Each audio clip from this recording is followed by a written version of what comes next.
kulib turishimga ishonmang. Ishonmayapman. Uyda ovqat qilasizmi? Albatta, har kuni. Ikkita pahlavondek o'g'lim bor, ularga ovqat qilmasa bo'lmaydi. Bu ishda stroyroq bo'lishingiz kerakmi? Albatta, kulib turishimga ishonmang. Ishonmayapman, o'shaning uchun gapiryapman. Stroyga albatta ishni mas'uliyati bor o'ziga yarasha. Ishni samarali bo'lishi uchun bu albatta kerak. Bu ishga kirishingiz o'zingiz orzungiz bo'lganmi? Nimaga kirgansiz? Shu yoshligimdan shu ichki ishlar organi xodim bo'lishini orzu qilganman. Mana ikkita bolam bor do'st.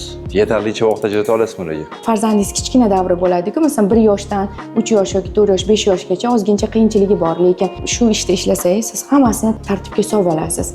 Farzandlaringiz ham shunga ko'nikar ekan. Bir haftalik ovqatimni, masalan, yakshanba kuni ichki ishlar organlarida ishlaydigan hamma ayol shunaqa.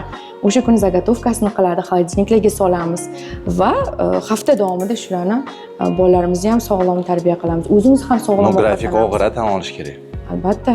Oson emas. Razvod, kun bilan ish. Kiraman degan odam tushunishi kerak-da, qizlarga aytib qo'ymoqchiman, qizlar oson emas, lekin shu darajada mas'uliyatli va sharafli kasb. Agar chin dildan xohlasangiz vatanni himoya qilishni va ishingizni yaxshi ko'rsangiz, albatta ichki ishlar organlariga kiring va bizdek forma bilan mas'uliyat va sharafli xizmat qiling.